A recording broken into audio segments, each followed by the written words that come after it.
여러분 안녕하십니까? VM웨어 탄주 랩스의 오창용입니다. 오늘도 VM웨어 탄주 웨비나를 통해 여러분들께 인사드리게 돼서 반갑습니다. 오늘 웨비나는 뉴노멀 시대의 애자일 팀, 어디까지 준비했니를 주제로 진행할 예정입니다. 진행에 앞서서 한 가지 공지사항이 있습니다. 오늘 웨비나에서는 Q&A 시간을 별도로 가지지 않을 예정입니다. 혹시라도 궁금한 점이 있으신 분들은 언제든지 채팅창을 통해서 질의해 주시면 저희가 실시간으로 답변해 드리겠습니다. 진행에 앞서서 제 소개를 먼저 해드리겠습니다. 제 이름은 오창윤이고요. VM웨어 탄주 랩스 조직에서 일을 하고 있습니다. 주로 아시아 태평양 지역, 한국을 포함한 싱가포르, 홍콩, 인도, 중국과 같은 국가의 디지털 트랜스포메이션 프로젝트를 진행하고 있고요. 최근에 가장 많이 진행하고 있는 업무는 앱 현대화, 앱 모더나이제이션에 대한 프로젝트를 진행하고 특히 기업 내 엔터프라이즈 기업 내에 애자일 팀을 만들고 애자일 팀 역량을 강화시키는 이네이블먼트 작업들을 도움을 드리고 있습니다. VM웨어 이전에는 글로벌 금융회사에서 이노베이션 랩을 총괄하는 리더로서 다양한 디지털 이노베이션 프로젝트를 수행하였습니다. 본격적으로 시작에 앞서서 제가 속한 VM웨어 탄주 랩스 조직에 대해서 조금 더 설명해 드리겠습니다. VM웨어 탄주 랩스는 과거의 피보탈 랩스, 피보탈과 같은 이름으로 저 여러분들에게 디지털 트랜스포메이션이나 애자일 혁신에 대해서 설명을 해드렸습니다. 과거 약 30년 동안 엔터프라이즈 기업들, 스타트업, 여러분들이 잘 아시는 구글이나 트위터, 이베이와 같은 유명한 스타트업의 초기 단계에 애자일 팀을 만들고 어떻게 하면 혁신적인 프로덕트를 만들 수 있을지에 대해서 도움을 드린 것으로 굉장히 유명한 회사입니다. VM웨어라는 가장 큰 조직 안에서 VM웨어 탄주 랩스는 크게 두 가지 서비스를 담당하고 있습니다. 하나는 어플리케이션에 대한 서비스고 두 번째는 플랫폼에 대한 서비스입니다.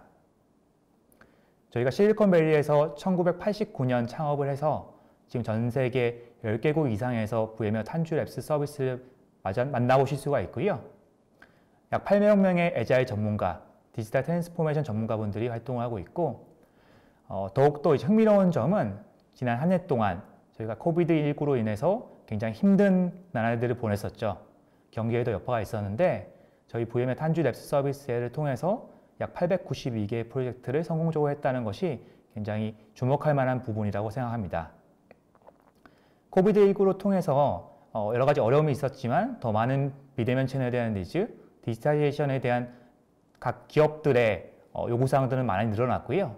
그래서 이러한 프로젝트들을 코비드19 이전과 동일하게 거의 큰 차이 없이 진행했다는 점이 가장 주목할 만한 부분이라고 생각합니다. 전 세계의 VM웨어 탄주 랩스 오피스입니다. 미국의 샌프란시스코를 포함한 미국 전역에 위치하고 있고요. 유럽에는 런던이나 파리에 위치하고 있고 아시아 시장에는 싱가포르나 일본의 도쿄, 호주 시드니에 위치하고 있습니다. VM웨어 탄주 랩스 서울 오피스도 굉장히 크게 성장하고 있고요. 앞으로도 국내 시장에서 더 많은 기업들과 더 흥미로운 주제로 협업을 할 수 있기를 기대합니다. VM웨어 탄주에서는 이제 플랫폼을 통해서 여러분들의 디지털 트랜스포메이션에 도움을 드리는 역할이 있고요. 뿐만 아니라 다양한 자동화된 툴을 통해서 더 많은 디지털화를 가속화시키는 것을 도움을 드리고 있습니다. 제가 소속된 VM웨어 탄주 랩스는 이러한 플랫폼과 도구뿐만 아니라 애자일과 관련된 또는 앱 현대화에 관련된 다양한 베스트 프랙티스 방법론들을 여러 기업들에게 알려드리고 있고요. 더 중요한 것은 기업 내 이런 애자일 문화를 만드는 것을 도움을 드리고 계속적으로 영속적으로 이러한 디지털라이제이션을 가져갈 수 있도록 도움을 드리고 있습니다. 제가 최근에 여러 기업들, 엔터프라이즈 기업들을 만나보면은 국내나 해외나 막론하고 공통의 두 가지 니즈, 두 가지 문제점을 가지고 얘기를 하고 있습니다. 그 첫 번째는 기업이 가지고 있는 제품, 기업이 가지고 있는 제품이라고 하면은 최근에는 모두 다 IT로 만들어지기 때문에 어플리케이션이나 소프트웨어를 말하는 의미를 하고 있습니다. 어떻게 하면 기업에 있는 어플리케이션을 더 빠른 속도로 개발할 수 있을까? 더 빠른 속도로 고객한테 런칭을 하고 고객의 피드백을 바로바로 받아서 반영할 수 있을까 하는 고민입니다. 어찌 보면 굉장히 당연한 얘기인데요. 기업들의 고객들이 더 많은 부분들을 비대면 채널, 디지털 채널을 통해서 소통을 하고 있고요. 이 디지털 채널이라고 하면은 모바일이나 인터넷, 그리고 최근에는 IoT와 같은 사물 인터넷을 통해서 굉장히 다양한 접점의 채널을 통해 데이터를 수집하고 이렇게 수집된 데이터를 바탕으로 비즈니스 모델을 만들고 디지털 이노베이션을 하는 것이 현재 기업들이 갖고 있는 가장 중요한 아젠다 중에 하나라고 볼 수 있습니다. 두 번째 내용은 어떻게 하면 우리 기업 내에 있는 많은 워크로드들을 클라우드로 전환할 수 있을까? 클라우드로 전환할 수 있는 부분에 대한 고민을 하는 것이 바로 기업들이 하고 있는 가장 큰 전략적인 과제이자 문제점이라 할 수 있습니다. 클라우드로 이동하고자 한 내용에 대해서는 여러 가지 이유가 있을 수 있습니다. 그 첫 번째로 비용 절감에 대한 의지가 있을 수도 있고요. 아니면 클라우드 네이티브 아키텍처로 감으로써 발생할 수 있는 이점들, 보안에 대한 이점, 또는 안정성에 대한 이점, 또는 우리 어플리케이션을 어떻게 더 스케일러블하게 갈 수 있는지에 대한 부분들에 대한 고민도 하고 있을 것으로 생각합니다. 우리 업무 비즈니스 프로세스를 어떻게 하면 더 효율적으로 효율성을 증대할 수 있을지에 대한 고민에 따라서 클라우드 네이티브 아키텍처로 가는 기업들도 있습니다. 기업마다 여러 가지 이유는 다르겠지만 우리 기업 내에서 만들고 있는 제품, 어플리케이션을 더 빠른 속도로 만들고 클라우드 네이티브 아키텍처로 더 많은 어플리케이션을 이동하는 부분들에 대해서는 모두가 공감하고 있는 내용입니다. 이런 두 가지 토픽을 말씀드리면은 대부분의 기업에 계신 분들이 그러면 우리 기업 내 이런 IT팀, 디지털 팀을 갖고 있는지에 대한 의문을 갖기 시작합니다. 우리 기업 내에서도 더 긴밀한 속도로 고객의 피드백에 반영하고 조직 내에 굉장히 많은 변화가 일어나는데 이런 변화를 대응할 수 있는 우리의 팀이 있는지, 이것이 바로 지금 웨비나를 듣고 계신 많은 여러분들의 회사에서 여러분들이 갖고 있는 빅 퀘션이라고 할 수 있습니다. 좋은 IT팀, 디지털 팀의 필수 요소를 보면은 크게 세 가지 요소를 저는 말씀드리고 싶습니다. 그 첫 번째가 어떻게 하면 우리의 프로덕트, 어플리케이션을 더 빠른 속도로 만들 수 있는지, 그것을 플렉스블하게, 유연하게 대처할 수 있는 애자일 팀을 만드는 것이 첫 번째 필수 요소입니다.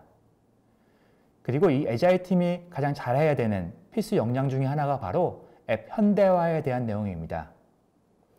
앱 모더나이제이션, 앱 현대화라고 하면은 새로운 프로덕트를 빌딩하는 과정도 현대화를 통해서 할 수 있고요.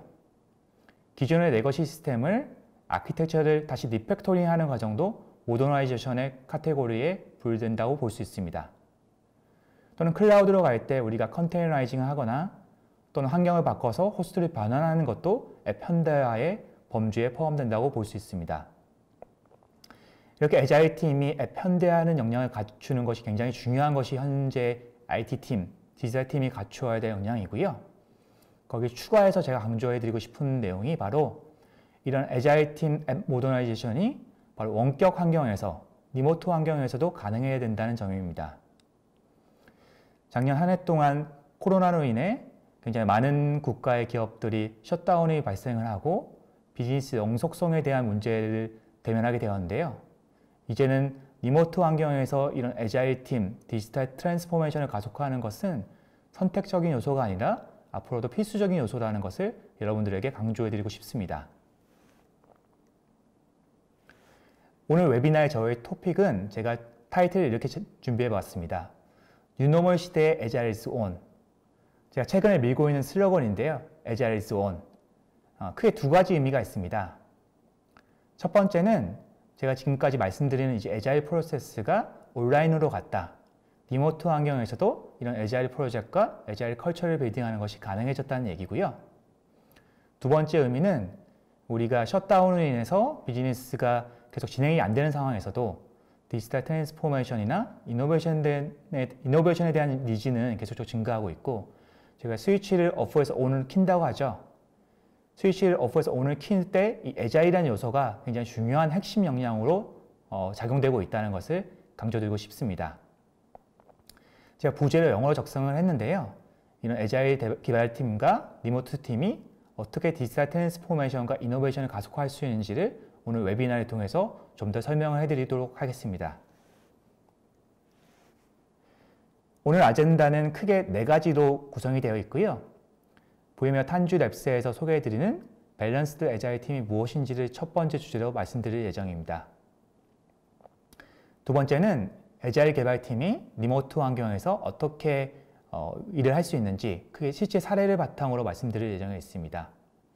사례는 크게 3가지를 말씀드릴 거고요. 첫 번째는 최근에 핫두가 되고 있는 마이크로 서비스 아키텍처 디자인, 두 번째는 유저 관점의 유저 센터드 디자인을 리모트 환경에서 애자일 개발팀이 진행하는 방법, 그리고 마지막 3번째 사례는 님 프로덕트 매니지먼트를 할 때 애자일 팀이 어떻게 리모트 환경에서 진행할 수 있는지를 사례를 바탕으로 말씀드리겠습니다. 세 번째는 이 리모트 환경에서 애자일 프랙티스들, 어떠한 베스트 프랙티스를 적용할 수 있는지를 좀 더 소개해 드리고요. 마지막으로는 우리가 원격에서 일을 하기 때문에 다양한 협동 툴, 디지털 툴들을 활용하게 됩니다. 이런 툴들에 대해서도 여러분들에게 소개해 드리고 오늘 웨비나를 마무리하겠습니다. 첫 번째로 밸런스드 애자일 팀입니다. 지금 보고 계신 이 장표는 최근에 이제 국내 기업들, 많은 기업들이 아직도 사용하고 있는 개발 프로세스로 보시면 좋을 것 같습니다. 소위 말하는 워터폴 모델, 폭포수 모델이라고 말을 하고 있죠.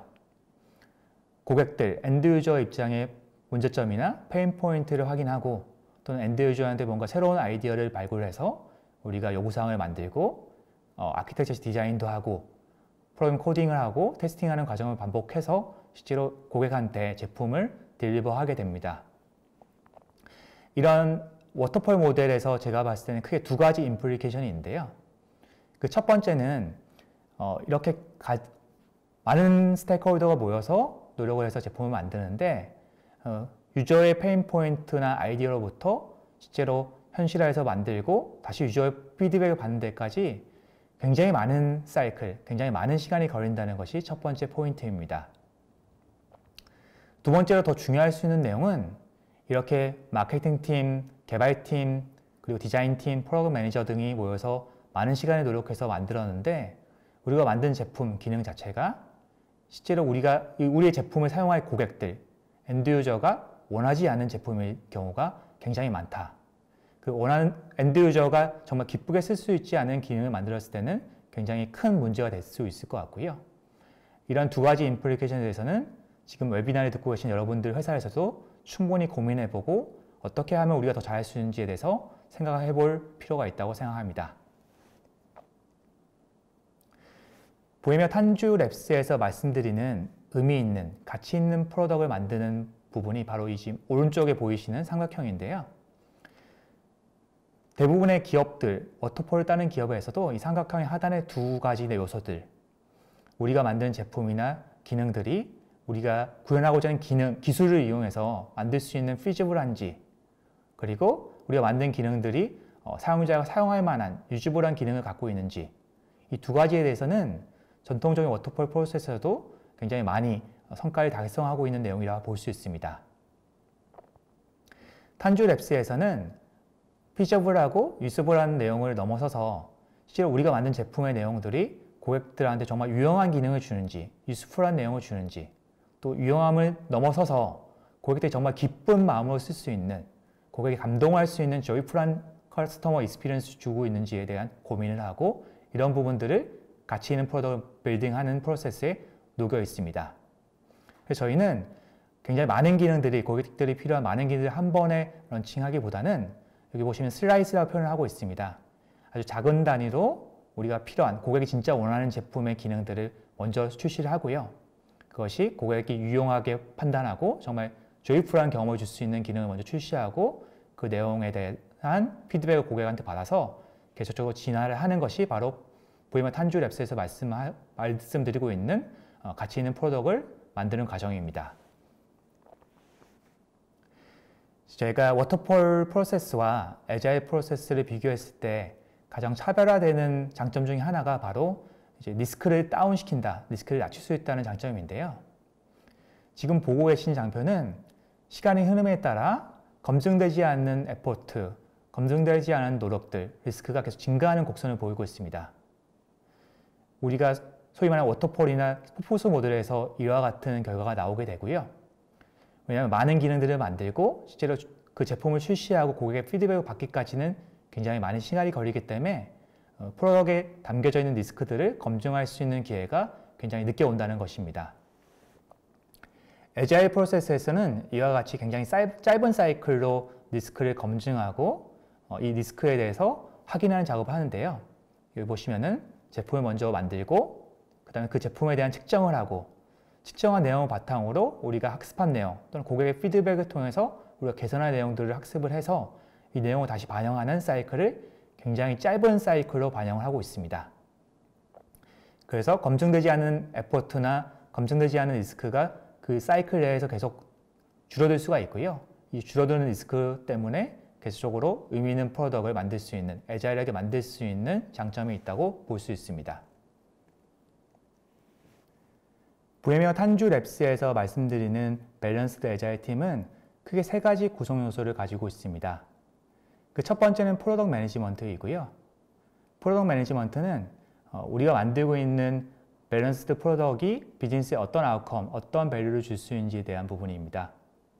여러 가지 많은 기능들이 있을 때 이 중에 어떤 것들을 백록으로 만들어서 우선시해야 되는지를 우선순위 정하게 되고요. 그 왼쪽 하단에 있는 디자인의 부분은 우리가 만들고자 하는 제품을 실제로 고객, 엔드 유저가 어떠한 니즈를 갖고 어떠한 내용을 가지고 쓰고자 하는지를 확인하는 작업이 바로 디자인입니다. 고객을 공감하는 활동들, 고객을 직접 인터뷰를 하기도 하고 고객 입장에 직접 사용함으로써 고객의 니즈를 확인하는 것이 바로 이 프로덕트 디자인 측면에서 진행하고 있습니다. 마지막은 디벨로먼트인데요. 실제로 비즈니스한테 의미가 있고 유저한테 의미가 있는 제품을 만드는데 우리가 사용하고 있는 기술이 실제로 구현 가능한지, 피저블한 내용인지를 확인하는 것이 바로 디벨로먼트 영역입니다. 이 밸런스드 애자일 팀의 프로덕트 매니지먼트, 디자인, 디벨로먼트는 각각의 상하관계가 아니라 굉장히 평등한 수평적인 팀으로 구성이 되어 있고요. 서로 간에 영향을 주면서 밸런스된 프로덕트를 만드는 것이 바로 밸런스드 애자일 팀의 핵심이라고 볼 수 있습니다.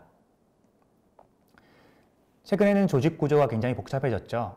금융업이나 제조업, 그리고 서비스업 같이 굉장히 많은 회사에서 다양한 요구사항들이 일어나고 있기 때문에 이 밸런스드 애자일 팀에는 프로덕트 매니저, 디자이너, 디벨로퍼뿐만 아니라 시큐리티에 관련된 부분들, 또 업종에 따라서 리스크나 컴플라이언스, 리걸에 관련된 사람들도 같이 참여를 해서 밸런스드 애자일 팀을 만든다고 볼 수 있을 것 같습니다. 각각의 내용들을 좀 더 살펴보면요. 첫 번째로 유저 입장에서 공감을 일으켜서 우리가 유저가 원하는 것을 확인하는 작업들을 프로덕트 디자이너가 하게 되는데요. 저희 과거에 보면 프로덕트 디자이너가 단순히 비주얼 디자인, 시각적인 디자인, UI만을 생각하는 경우가 많이 있습니다. 저희가 말씀드린 프로덕트 디자인은 UI뿐만 아니라 인터랙션에 대한 디자인, 커스터머 익스피리언스에 대한 디자인을 담당하게 되고요. 우리가 고객을 타겟팅하는 고객들의 페르소나를 정의하고 어떠한 유저 저널을 가지고 갈 수 있는지를 고민을 해서 실제로 고객이 원하는 제품의 디자인, 디스커버리 활동하는 것이 바로 프로덕트 디자이너의 영역이라고 볼 수 있습니다. 이렇게 디스커버리한 내용들은 프로덕트 매니저가 실제로 작성 가능한 유저 스토리를 백록으로 만들게 되고요. 우리 제품 내 모든 기능들을 한 번에 출시하는 것이 아니라 우리가 세운 가설들을 검증하기 위해서 가장 중요한 기능들을 포커스를 해서 가설을 검증하고 고객의 피드백을 받아서 이걸 수정하는 과정들을 반복하게 됩니다. 이렇게 만들어진 백로그는 이제 소프트웨어 엔지니어한테 가서 실제 코딩 작업들, 개발 작업을 하게 되고요. VMware 탄주 랩스에서는 주로 페어 프로그램이나 테스트 기반 개발을 바탕으로 애자일 프로세스를 진행하고 있고요. 이렇게 만들어진 소스 코드는 소위 말하는 CI/CD, Continuous Integration, Continuous Deployment와 같은 자동화된 파이프라인을 통해서 적용이 되고 이렇게 만들어진 프로덕트는 다시 유저한테 가서 유저가 사용할 수 있는 형태로 제공이 되게 됩니다. 이러한 사이클은 단순히 한 번에 거쳐서 끝나는 것이 아니고요. 계속적으로 반복적인 이터레이션을 거쳐서 빠른 루트로, 빠른 속도로 피드백을 받아서 이것을 반영할 수 있다는 특징이 있습니다. VMware 탄주 랩스에서 사용하고 있는 대표적인 프랙티스들입니다. 왼쪽에 있는 디벨로먼트 영역은 저희는 에자일 중에서도 익스트림 프로그래밍 방법을 프랙티스로 만들어서 여러 기업들한테 전파를 해드리고 있습니다. 익스트림 프로그래밍에서도 1대1로 엔지니어가 페어 프로그래밍 하는 부분들, 또 소스 코드를 만들기 이전에 테스트 케이스를 먼저 만들어서 개발을 진행하는 테스트 드리븐 개발. 저희는 보통 하나의 이터레이션을 일주일 단위로 가져가고 있습니다. 일주일 단위의 아주 짧은 이터레이션을 통해서 에자일 개발하는 부분들도 익스트림 프로그래밍 프랙티스에 녹여져 있습니다. 두 번째로 가운데에 있는 유저 센터드 디자인, 고객 중심의 디자인에서는요, 우리가 어떻게 유저를 인터뷰하고 우리가 정의한 페르소나에 대해서 어떠한 유저 전의를 가져갈 수 있는지를 확인하고, 또 이를 바탕으로 시각화를 해서 프로타이핑을 만들고, 프로타이핑을 통해서 실제로 우리가 만들어진 가설이 맞는지를 검증하는 과정들을 계속적으로 반복하고 있습니다. 마지막은 프로덕트 매니지먼트 영역이고요. 우리가 검증하고자 하는 가설을 실제로 작은 단위의 미니멈 바이어블 프로덕트, 최소 기능의 제품을 만들어서 출시를 하고, 출시된 내용을 바탕으로 고객 피드백을 받아서 실제로 수정하는 과정을 거듭하게 되고요. 실제로 우리가 고객 피드백을 받았을 때 뭔가 방향 전환이 필요했을 때 이런 방향 전환을 할 수도 있고, 우리가 가설에 대해서 검증이 됐다고 하면은 그 내용을 계속적으로 추진할 수 있는 형태대로 프로덕트 매니지먼트를 할 수 있습니다. VMware 탄주 랩스는 이러한 다양한 프랙티스들, 프로덕트 매니지먼트, 디자인, 디벨로먼트의 그 다양한 프랙티스들을 바탕으로 고객들, 우리 기업 고객들의 회사에서도 좋은 제품들, 혁신적인 제품들을 만들 수 있는 방법들을 이네이블먼트 하는 것에 굉장히 포커스된, 전문화된 기업이라 할 수 있고요. 앞으로도 이런 에자일 프랙티스들을 여러 기업들에게 널리 알려드리고 더 혁신적인 제품들이 국내에서도 나올 수 있도록 도움을 드리고자 합니다. 두 번째로는 에자일 개발팀, 특히 리모트 환경에서 에자일 개발팀이 어떻게 일을 할 수 있는지에 대해서 사례를 중심으로 말씀드리고자 합니다. 사례는 크게 세 가지를 말씀드릴 거고요. 그 첫 번째 사례로 마이크로 서비스 디자인에 대한 부분입니다. 최근에 많은 기업들이 굉장히 큰 화두로 얘기하는 것이 바로 마이크로 서비스 아키텍처, MSA 디자인에 대한 부분입니다. VMware 탄주 랩스에서는 마이크로 서비스 아키텍처를 디자인할 때 이와 같은 프로세스를 따르고 있습니다. 첫 번째 단계는 목표 설정입니다. 저희가 오브젝티브 키 리절트라고 OKR이라는 세션을 진행하게 되고요. 우리가 성취하고자 하는 이 목표가 어떻게 더 수치화할 수 있는, 그리고 측정 가능한 형태인지, 그리고 어떻게 하면 더 앰비시어스한 목표를 더 높이 잡아서 우리가 더 큰 성과를 얻을 수 있는지, 그런 여러 가지 크라이테리아를 바탕으로 OKR을 만들게 되고요. 이렇게 만들어진 목표에 따라서 그 다음 단계는 비즈니스 프로세스를 분석하는 이벤트 스토밍을 진행하게 됩니다. 이벤트 스토밍이라는 기법을 사용해서 각각의 비즈니스 이벤트를 보게 되고요. 그 다음에 저희가 모든 기능들을 한 번에 런칭하는 것이 아니기 때문에 슬라이스 단위로 우리가 반드시 먼저 만들어야 될 기능을 먼저 슬라이스로 만들어서 선택하는 작업을 하게 됩니다. 그 다음은 노셔널 아키텍처를 디자인하는 작업을 하게 되고요. 저희는 보리스라는 이름의 노셔널 아키텍처를 디자인하는 기법을 사용하고 있습니다. 그 다음 실제로 구현할 백로그를 만드는 스냅이라는 문서 도큐멘테이션을 하게 되고요. 그 다음에 실제로 코딩을 하게 되고, 우리가 자주 쓰는 패턴들, 자주 쓰는 반복적인 아키텍처나 디자인 패턴이 있을 때 쿡북, 요리책이라고 하죠. 요리책 내에 다양한 레시피로 만들어서 이 기업 내의 다른 팀 또는 기업 내에서 다른 프로젝트를 할 때도 활용할 수 있는 형태로 우리가 레시피를 만들어 드리고 프로젝트를 완료하게 됩니다. 각각을 좀 더 들여다보면요. 첫 번째로 비즈니스 프로세스를 분석하는 이벤트 스토밍인데요. 여기 보시면은 실 오프라인에서 작업하게 되면은 굉장히 간단한 도구들, 여기 스티키라든지 포스트잇 또는 펜, 그리고 이 테이프와 같은 이런 간단한 도구를 통해서 작업을 하게 되고요. 실제로 관련된 이해관계자들이 다 모여서 단순히 IT팀뿐만 아니라 비즈니스 유저, 비즈니스 SME도 같이 모이고 아키텍처를 담당하는 IT 전문가, 개발자들도 모여서 같이 브레인스토밍하고 우리가 만드는 프로덕트에 어떠한 비즈니스 이벤트가 있는지를 확인하는 작업을 합니다. 다양한 이해관계자가 하나의 제품에 대해서 같이 논의를 하기 때문에 굉장히 단기간 내에 의미 있는 아웃풋들을 만들게 되고요. 실제로 우리가 프로젝트 했던 사례입니다. 이와 같은 형태로 같이 서서 다양한 형태의 스몰톡을 하게 되고요. 이걸 통해서 비즈니스 이벤트를 발견하는 작업을 진행하고 있습니다. 그 결과가 이와 같이 나왔고요. 또 다른 사례입니다. 저희가 싱가포르에서 진행했던 프로젝트의 사례이고요. 이 결과도 이와 같이 포스트잇 붙여서 비즈니스 이벤트를 분석하는 작업을 진행했습니다. 식별된 비즈니스 이벤트에 대해서는 우리가 그 이후에 우리가 디자인하고자 하는 마이크로 서비스를 식별하는 작업을 하게 되고요. 뿐만 아니라 각각의 비즈니스 이벤트들의 어떠한 페인 포인트가 있는지 또는 어떠한 인핸스먼트 영역이 있는지도 확인하는 작업을 해서 추후 디자인하는 데 반영을 하고 있습니다. 이러한 이벤트 스토밍 작업들이 리모트 환경에서도 이와 같은 형태로 진행이 가능하고요. 저희가 디지털 화이트보드 툴을 활용해서 이벤트를 붙이고 이벤트 스토밍을 한 하나의 사례입니다. 실제로 이런 리모트 환경에서 툴을 사용하니까 굉장히 많은 장점들이 있는데요. 오프라인에서 이벤트 스토밍을 하면은 우리가 만든 이벤트들, 캡처한 내용들이 다 오프라인에 남아있기 때문에 이것을 다시 디지털 자산화하는 데에는 또 다른 노력이 필요합니다. 하지만 이게 디지털 툴을 사용해서 이벤트 스토밍을 함으로써 실시간으로 모든 디지털 자산이 캡처되는 장점이 있고요. 그리고 오프라인에 살 때는 우리 프로덕트에 대한 이제 비즈니스 도메인이 굉장히 크게 있기 때문에 아무래도 공간적인 제약이 있을 수 있습니다.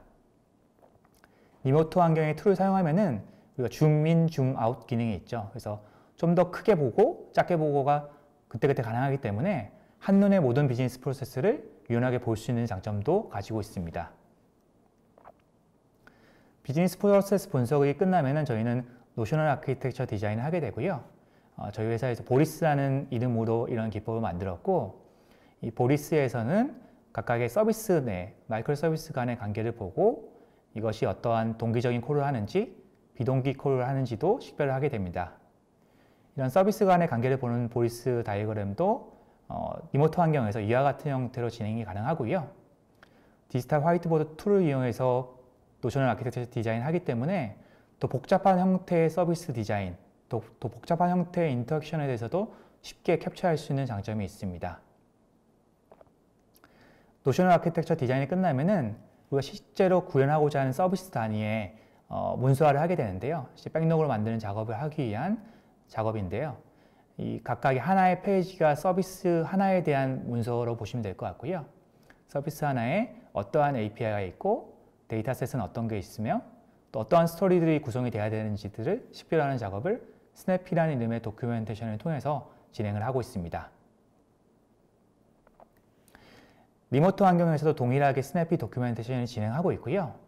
오른쪽에 작게 있는 부분이 이제 리모트 환경에서 진행했던 하나의 예고요. 흰 박스 하나가 서비스 하나에 대한 디자인을 볼 수 있을 것 같습니다. 왼쪽에 보시면 그 내용의 구성 요소들을 확인하실 수 있는데요. 서비스 하나의 API가 어떤 것들이 필요한지, 데이터는 어떤 내용들이 있는지, 또 UI는 어떤 부분이 있는지, 또 이 서비스에서 갖고 있는 리스크는 무엇인지도 식별을 하게 되고요. 실제로 구현하고자 하는 스토리에 대해서도 정의를 해서 실제 구현을 하는데 문서로 작업을 하고 있습니다. 두 번째 사례는 유저 센터드 디자인, 고객 중심의 디자인에 대한 리모트 환경에서 우리가 애자일 팀이 어떻게 일을 하는지 사례를 바탕으로 말씀드리겠습니다. 애자일 팀, 개발팀 프로세스에서 특히 고객 중심 디자인을 할 때 가장 많이 쓰고 있는 기법 중에 하나가 바로 페르소나에 대한 정의입니다. 우리가 만들고 있는 제품을 타겟팅해서 들어가야 되기 때문에 페르소나를 정의하고 실제 우리가 타겟팅하는 고객이 어떤 것을 원하는지를 식별하는 것은 굉장히 중요한 작업이라고 볼 수 있습니다. 왼쪽의 사진을 보면 저희가 오프라인에서 애자일 팀이 페르소나 정의를 했던 사례고요. 실제로 페르소나에 대한 이름도 정해주고 이렇게 그림도 그려서 어떠한 인상을 갖고 있는지도 저희가 그림을 그리고 또 이 페르소나가 어떠한 데모그래픽 정보를 갖고 있는지 어떠한 행동을 하는지 또 어떠한 니즈와 고를 갖고 있는지도 디파인하고 브레인스토밍하는 작업들을 진행하고 있습니다. 이와 같은 페르소나 정의에 대한 활동들이 리모트 환경에서 동일하게 작업이 가능하고요. 오른쪽에 보시면은 디지털 화이트보드 내에서 페르소나 정의를 한 사례입니다. 오히려 더 다양한 툴을 사용할 수 있기 때문에 그림은 더 팬시해졌네요. 더 다양한 수단을 통해서 데모그래픽이나 그리고 비헤비어나 또 니즈나 골도 같이 디파인 할 수 있고요. 이렇게 정의된 페르소나를 바탕으로 또 할 수 있는 작업이 바로 디자인 스튜디오로 볼 수 있습니다.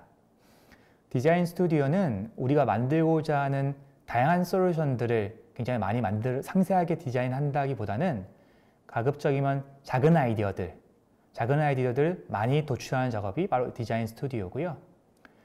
오른쪽에 있는 사진이 오프라인에서 저희가 디자인 스튜디오를 했던 사례입니다. 실제로 그림을 그려서 벽에 붙여가지고 같이 논의를 하게 되고요. 왼쪽에 있는 부분이 리모트 환경에서 디지털 화이트보드 툴을 이용해서 디자인 스튜디오를 전향했던 사례고요. 실제로 본인이 갖고 있는 종이에 그림을 그려서 그 디자인 스튜디오 내용들을 사진 찍어서 캡처해서 올리기도 하고요. 올린 내용들을 원격지에 있는 다른 위치에 있는 팀원들과 커뮤니케이션 할 때 스티키도 붙이고 여러 가지 내용 코멘트도 담아서 우리가 커뮤니케이션 하는 도구로 사용하고 있습니다. 다음 사례는 유저빌리티 테스팅, 사용성 테스팅에 대한 내용입니다. 제가 실제로 싱가포르에서 인도네시아에 있는 고객들과 프로젝트를 했던 사례고요. 인도네시아 고객이 실제로 모바일 앱을 만들 때 이런 사용성 테스팅을 원격에서 진행했었습니다. 최근에는 다양한 텔레컨퍼런싱 툴이 있기 때문에 이렇게 화면을 공유해서 사용성 테스팅이 가능하고요. 또 프로토타이핑 툴, 자동화된 프로토타이핑 툴들이 많이 있기 때문에 우리가 만든 프로토타이핑에 대해서 화면을 공유해서 실제 인도네시아에 있는 원격지에 있는 고객이 직접 사용해 봄으로써 이 모바일 앱의 특성을 확인하는 작업을 진행했었습니다. 마지막 사례는 린 프로덕트 매니지먼트에 관련된 사례를 말씀드리겠습니다.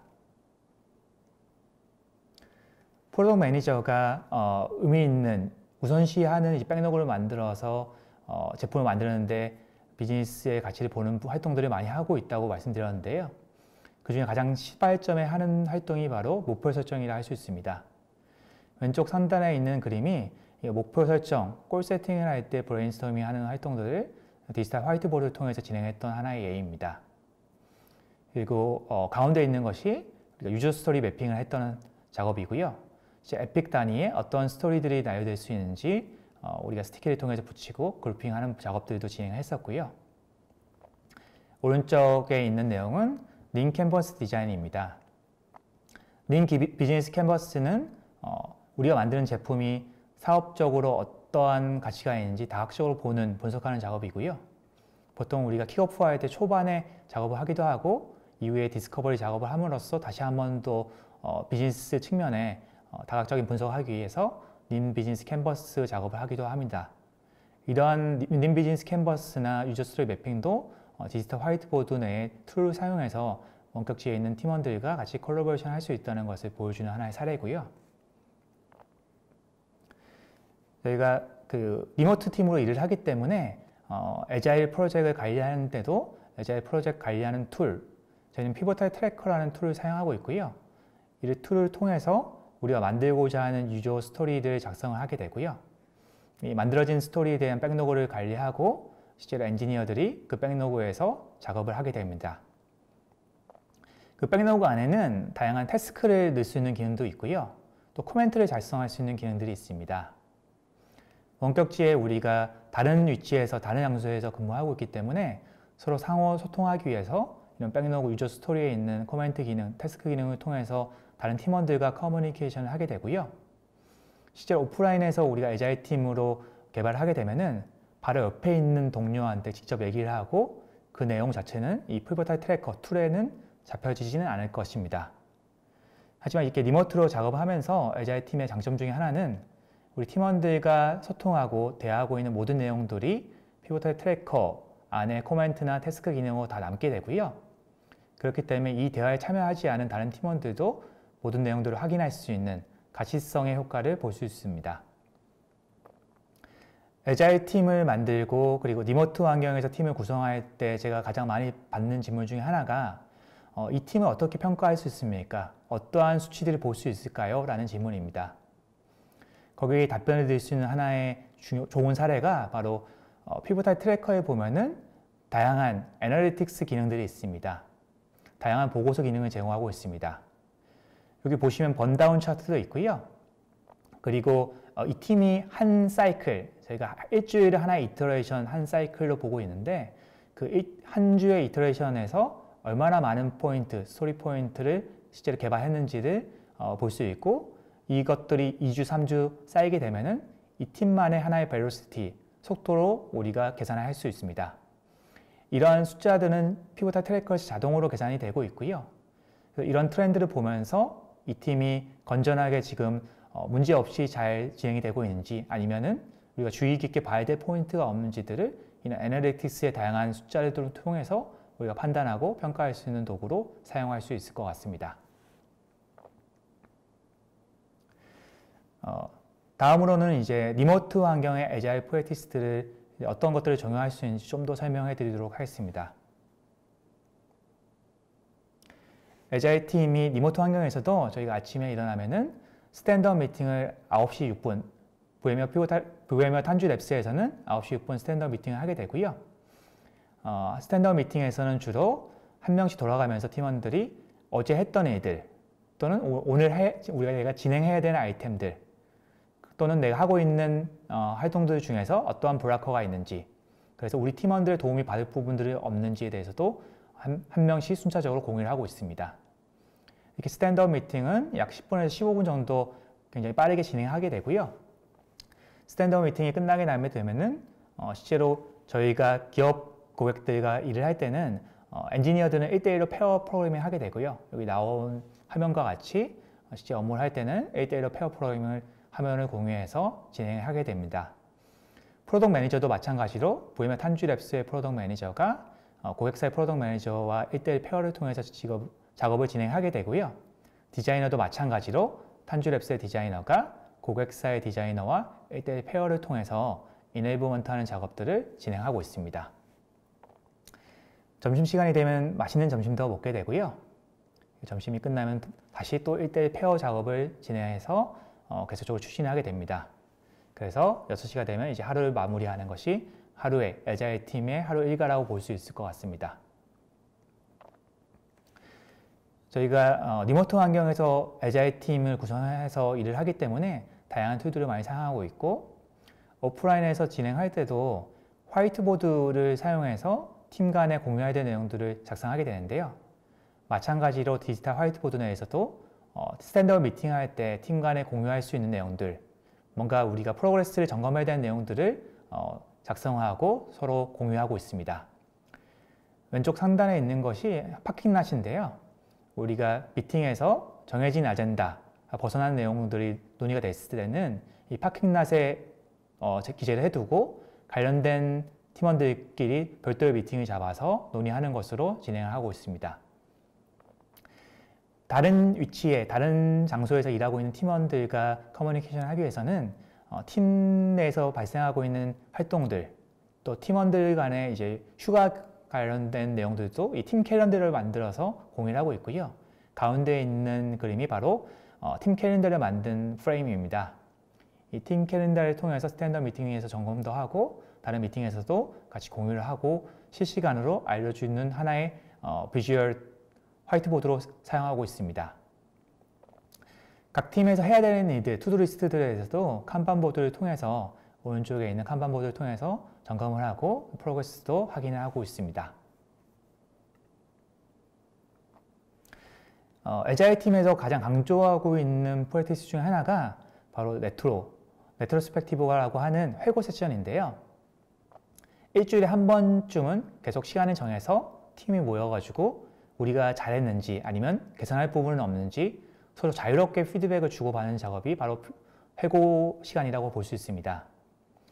리모트로 애자일 팀을 구성할 때도 반드시 시간을 정해서 특정 시간에는 비디오 컨퍼런스에 들어와서 이 회고 세션을 진행하고 있고요. 레트로스펙티브에서는 우리가 한 사이클, 한 주 동안 잘했던 일들에 대해서도 얘기를 하고요. 그리고 우리가 한 주 동안 잘 못했던 부분들, 아쉬웠던 부분들에 대해서도 자유롭게 얘기를 합니다. 그리고 잘하거나 잘못하지는 않았지만 여전히 이제 질문을 갖고 있거나 스틸 원더링 하고 있는 부분들에 대해서도 우리가 자유롭게 아이디에이션을 하고, 또 아이디에이션 한 것에서 끝나는 것이 아니라 이 팀이 앞으로 더 개선해야 될 내용들이 있으면은 액션 아이템으로 우리가 확인을 해서 그 액션 아이템들에 대해서는 다음 한 주 동안 또 다시 한번 개선을 하는 작업들을 하고요. 이거를 바탕으로 이 애자일 팀이 건전한 방향으로 발전할 수 있도록 피드백을 주고받는 문화를 셋업하는 것이 굉장히 중요하다고 볼 수 있습니다.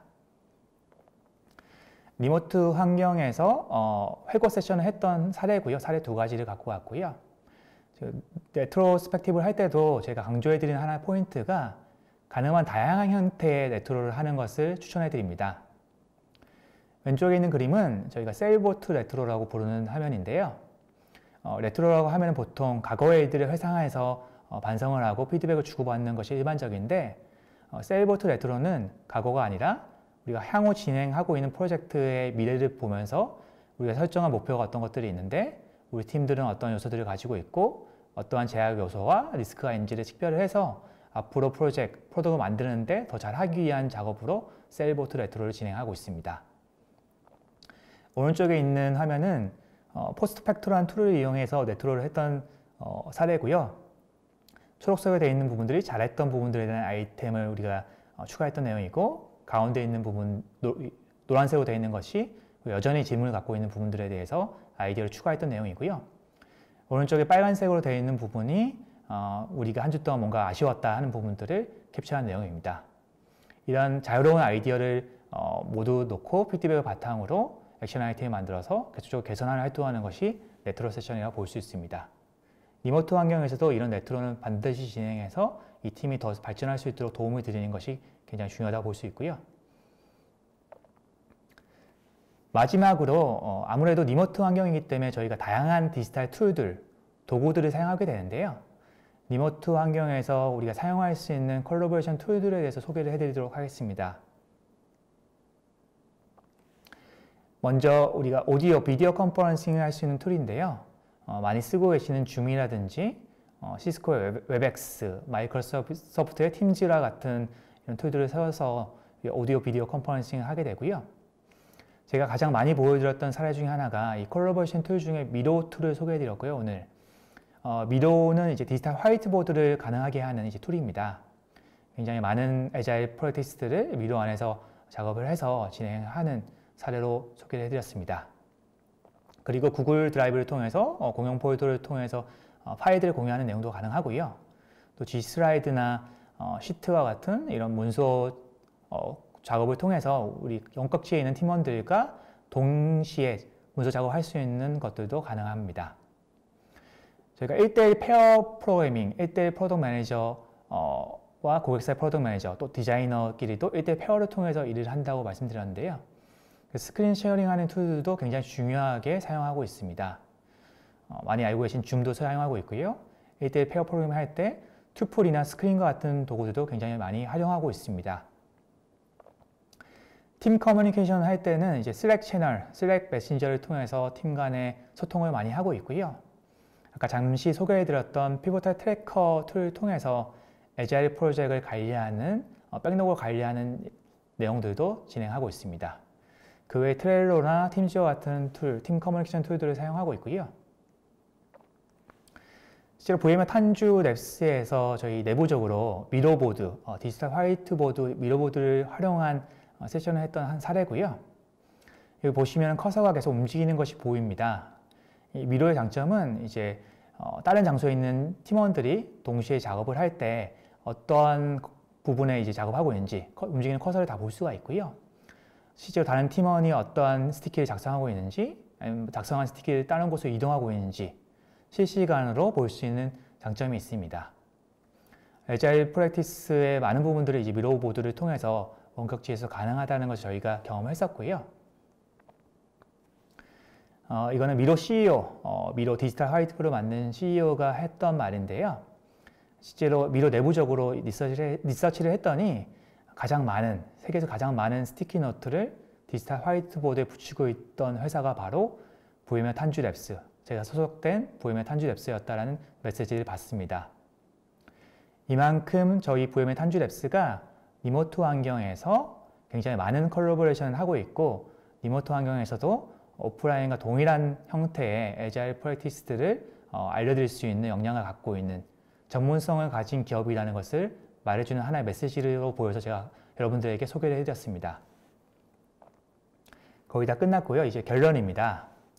제가 초두에 뉴노멀 시대의 Agile is on 이라는 저희가 최근에 밀고 있는 슬로건을 말씀드렸는데요.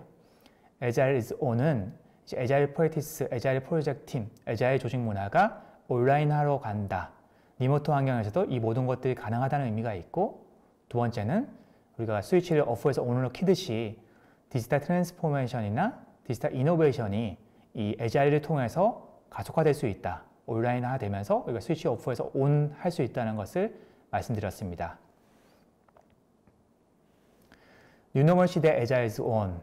최근에 코비드19를 통해서 많은 어려움을 겪었지만 사실은 많은 기업들이 디지털 트랜스포메이션, 디지털 이노베이션에 대한 니즈와 투자와 많은 전략적인 프로젝트들은 더욱더 가속화해서 하고 있는 것을 제가 목격을 하고 있고요.